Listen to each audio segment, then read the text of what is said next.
Kadhi nyime en ni ndalo manok mabiro nyalo bedo giko riwruok mar Azimio la Umoja One Kenya Alliance. Bang' jotelo abich mag riwruogno bago romo kuom seche 600 kendo buogo wuok e Azimio ponono ni duond bura mar ODM oloso piny owacho mar bar wa bar kod jatend piny Kenya William Ruto.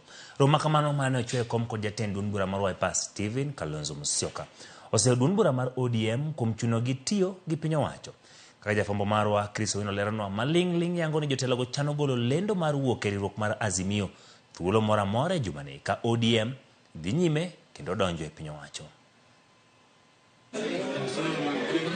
Riwruok mar Azimio chunye gudo e kitanda mar midekre bang' rowere monjo kendo ketho romo mar Azimio e kinde ma jatend duond bura mar Wiper Kalonzo Musyoka ne chano somo ripot mar Azimio e wi paro madonjo e twak kod piny owacho mar Kenya Kwanza chieng' tich adek. Okang' makamano ochwako liet e riwruok mar Azimio, gino ma omiyo jotelo mamoko mag Azimio bago romo kuom seche mohewo 6 mar poro wach e wi yo magidhi luwo.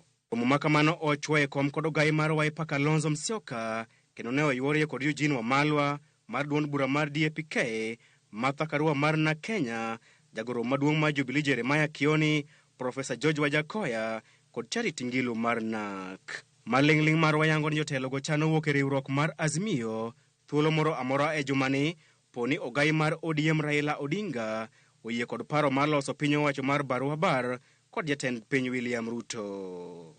Jaod bura ma Suba South Karoli Omondi wacho ni ok obwok gi okang' makamano ka olero ni riwruok mar Azimio ne oger e wuondruok kaachiel kod miriambo. Azimio to osebedo ka themba to wuondruok be osebedo ei Azimio mang'eny. Ing'e ni kanogo kura candidate wa noyombi kuonde ma jotendwa mang'eny gi aye. Nokoloyo kata polling station ma Martha Karua goye kura, kata ma Kioni goye kura, kata ma Uhuru Kenyatta goye kura. To be bang' yiero kata kane pok olos sirikal, nitie jo Azimio, jotend Azimio mang'eny manotemo dhi ka Kenya Kwanza. Kora pani gigi osebedo ka ni ei wakaendi ndalo mang'eny. Kata kamano, gavana ma Makueni Mutula Kilonzo Jr., achiel kuom josiasa machiegni kod Kalonzo, oseyo ODM kuom temo chuno Kalonzo mondo donje sirikal kod jatend piny William Ruto kaachiel gi nyise achaya. It is extremely unfortunate.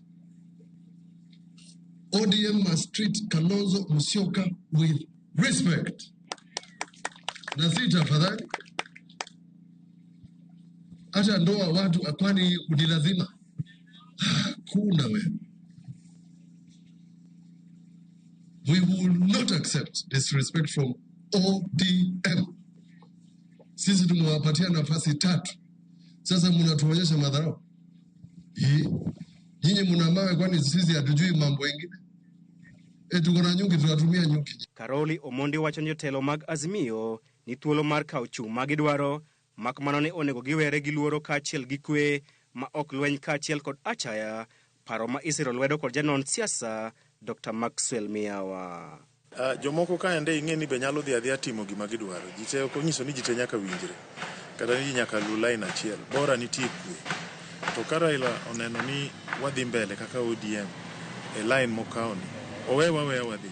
Joka be kaneno ni ok giero pono, gidonga gikawo line margi, lakini kwe ma mondo bede e Kenya. Ka jatelo maduong' oseneno kaka piny ringo, to neno ka jopiny sana rowere matindo ogolo siem maduong' makende mager ni ka achiel ariyo koloki to sirikal ni ok bibedo. Kosekelo ywakre ang' mamuno jo Kenya te, siasa jo chama te obed piny to giwinjre gik ma giodwa wachogo. Balo kata ng'anyo kaka koro Kalonzo gi lange ong'anyono ok dhi konyo jo Kenya, be ok dhi miyo Gen Z ling'.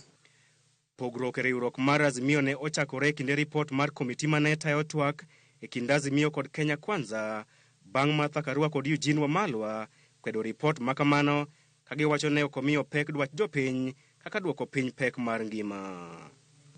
Ranyisi machielo bende ne onenore e kinde nyasi mar jatend piny keto koke e chik manyien mar yiero e karo mar KICC kama Kalonzo ne oweyo Raila kende e twak mane ochako chenro mar loso piny owacho mar bar wa bar.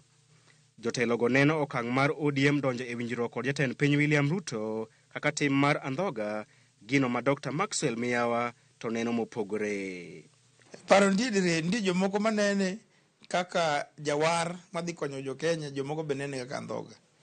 Kaka ng'ato ng'iye nyalo bedo mopogore.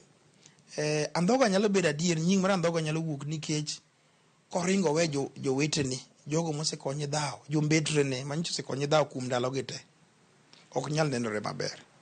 To adiera makende en ni seche ma Kenya nitiere crisis, weche koro tedore kaka otedore ni, piny koro tek ne jatelo, ditim nang'o ka odi wang', dong unywako to konyo unego mach. Koro apani ka Raila onywako kod William Ruto gi jogo moyie, gibiro nego mach masani wang'o Kenya. Mano ok inyal luonge ni en andhoga. Jotelogo nyalo golo lendo mar wuok e riwruok mar Azimio thuolo moro amora e jumani bang' romo ma kawuono.